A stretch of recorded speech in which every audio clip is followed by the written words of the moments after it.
ನಮಸ್ತೆ ಹ್ಯಾಪಿ ಲೈಫ್ಗೆ ಸ್ವಾಗತ. ನಾನು ಶುಭಶ್ರೀ ಶಿವಕುಮಾರ್. ನಮ್ಮಲ್ಲಿ ತೆಂಗಿನಕಾಯಿ ಒಡೆಯುವ ಸಂದರ್ಭದಲ್ಲಿ ಕೆಲವು ಮೊಳಕೆ ಬಂದಿರ್ತದೆ. ಈ ಮೊಳಕೆಯನ್ನು ಕೆಲವರು ಹಾಗೆ ತಿಂತಾರೆ, ಹಾಗೆ ತಿನ್ನಲಿಕ್ಕೂ ರುಚಿ ಆಗ್ತದೆ. ಕೆಲವರು ಅಡಿಗೆಯಲ್ಲಿ ಕೂಡ ಉಪಯೋಗಿಸ್ತಾರೆ. ನಾನು ಇಲ್ಲಿ ಇದನ್ನು ದೋಸೆ ಮಾಡೋದು ಹೇಗೆ ಅಂತ ತೋರಿಸ್ತೇನೆ. ನಾನಿಲ್ಲಿ 3 ಗ್ಲಾಸ್ ಅಕ್ಕಿಯನ್ನು 4 ಗಂಟೆ ಮೊದಲೇ ನೆನೆಸಿಟ್ಟಿದ್ದೇನೆ. ಮತ್ತು 1 ಲೀಟರ್ ನೀರು ಹಿಡಿಯುವ ಪಾತ್ರೆಯಲ್ಲಿ ಫುಲ್ ಆಗುವಷ್ಟು ಇದರ ಮೊಳಕೆ ನಾನು ತಗೊಂಡಿದ್ದೇನೆ. ಇಷ್ಟು ಅಕ್ಕಿಗೆ ಇಷ್ಟು ತೆಂಗಿನ ಮೊಳಕೆ ಸರಿ ಆಗ್ತದೆ. ನಾನು ಇಷ್ಟರವರೆಗೆ ಹೀಗೆ ಅಕ್ಕಿ ಜೊತೆ ಇದನ್ನು ಹಾಕಿ ಕಡ್ದು ಸೀದಾ ನೇರವಾಗಿ ದೋಸೆ ಮಾಡ್ತಾ ಇದ್ದೆ. ಅಂದರೆ ಹುಳಿ ಬರಿಸ್ತಾ ಇರಲಿಲ್ಲ, ಹುದುಗು ಬರಿಸ್ತಾ ಇರಲಿಲ್ಲ. ಮತ್ತು ಹುದುಗು ಬರಿಸಿ ಕೂಡ ದೋಸೆ ಮಾಡ್ತಾರೆ ಅಂತ ಗೊತ್ತಾಯಿತು ನನಗೆ.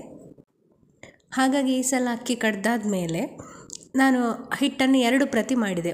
ಸ್ವಲ್ಪ ಹಿಟ್ಟನ್ನು ಫ್ರಿಜ್ ಒಳಗಿಟ್ಟೆ, ಸ್ವಲ್ಪ ಹಿಟ್ಟನ್ನು ಫರ್ಮೆಂಟ್ ಆಗಲಿಕ್ಕೆ ಹೊರಗೆ ಇಟ್ಟೆ. ಇದು ನಾನು ರಾತ್ರಿ ಕಡ್ದದ್ದು ಹಿಟ್ಟು, ಮರುದಿನದ ಬೆಳಗ್ಗಿನ ತಿಂಡಿಗೆ. ತೆಂಗಿನ ಮೊಳಕೆ ಅಕ್ಕಿಯನ್ನು ಚೆನ್ನಾಗಿ ನೈಸಾಗಿ ಕಡಿವಾಗಲೇ ಉಪ್ಪು ಕೂಡ ಹಾಕಿದ್ದೇನೆ ನಾನು. ಮರುದಿನ ಬೆಳಗ್ಗೆ ನೋಡಿದಾಗ ಫ್ರಿಜ್ಜಿಂದ ಹೊರಗೆ ಇಟ್ಟ ಹಿಟ್ಟು ಉದ್ದಿನ ದೋಸೆ ಹಿಟ್ಟಿನ ಅದೇ ಹದ ಬಂದಿತ್ತು. ಈಗ ನಾನು ದೋಸೆ ಎರೆದು ತೋರಿಸ್ತೇನೆ. ಸುರುವಿಗೆ ಫ್ರಿಜ್ ಒಳಗಿಟ್ಟ ಹಿಟ್ಟಿನಿಂದ ದೋಸೆ ಮಾಡುವ. ಇದು ಮೆತ್ತಗಾಗಿ ಬಂದಿದೆ. ಸ್ವಲ್ಪ ಬನ್ನಂಕಾಯಿ ದೋಸೆಯ ರುಚಿ ಇತ್ತು ಇದಕ್ಕೆ. ಮಾಮೂಲು ದೋಸೆ ಮಾಡುವಾಗೆ ದೋಸೆ ಹೊಯ್ದು ಮುಚ್ಚಳ ಮುಚ್ಚಿ ಬೇಯಿಸಿದ್ದು. ನೋಡಿ, ಇದು ಕಾವಲಿಂದ ತೆಗಿಲಿಕ್ಕೆ ಸುಲಭಕ್ಕೆ ಬರ್ತದೆ, ಅಂಟಿಕೊಳ್ಳೋದಿಲ್ಲ. ದೋಸೆ ಹೊಯ್ಯುವ ಮೊದಲು ನಾನು ಸ್ವಲ್ಪ ತುಪ್ಪ ಪಸೆ ಮಾಡಿದ್ದೇನೆ ಕಾವಲಿಗೆ. ದೋಸೆ ಸ್ವಲ್ಪ ದಪ್ಪ ಇರುವ ಕಾರಣ ಇದನ್ನು ಕೌಚಿ ಹಾಕಿ ಒಂದು 30-40 ಸೆಕೆಂಡ್ಗಳ ಕಾಲ ಬೇಯಿಸ್ತೇನೆ. ಇನ್ನು ಹುದುಗು ಬಂದ ದೋಸೆ ಹಿಟ್ಟಿನಿಂದ ದೋಸೆ ಮಾಡುವ. ಹೀಗೆ ಹುಳಿ ಬರಿಸಿ ನಾನು ದೋಸೆ ಮಾಡಿದ್ದು ಇದು ಸುರು.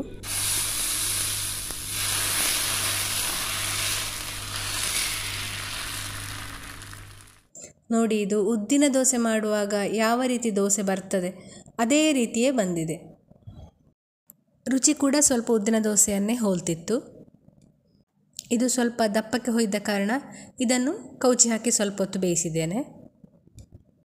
ಎರಡರ ರುಚಿ ಹೋಲಿಸಿದರೆ ನನಗೆ ಹೀಗೆ ಹುಳಿ ಬರಿಸಿ ಮಾಡಿದ ಹಿಟ್ಟಿನ ದೋಸೆಯೇ ಇಷ್ಟ ಆಯಿತು.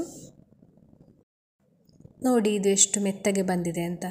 ನನ್ನ ಮಗನಿಗೆ ಯಾವಾಗಲೂ ದೋಸೆ ತೆಳ್ಳಗಾಗಿ ರೋಸ್ಟ್ ಆದರೆ ಇಷ್ಟ ಆಗೋದು. ಹಾಗೆ ನಾನು ಇನ್ನೊಂದು ದೋಸೆ ಆ ರೀತಿಯೂ ಮಾಡಿದ್ದೇನೆ.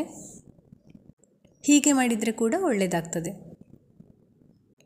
ನಿಮಗೆ ಯಾವಾಗಾದರೂ ಹೀಗೆ ತೆಂಗಿನ ಮೊಳಕೆ ಸಿಕ್ಕಿದರೆ ಹೀಗೆ ದೋಸೆ ಮಾಡಿಕೊಂಡು ತಿನ್ನಿ. ಚಟ್ನಿ ಜೊತೆ ತಿನ್ನಲಿಕ್ಕೆ ಒಳ್ಳೆಯದಾಗ್ತದೆ.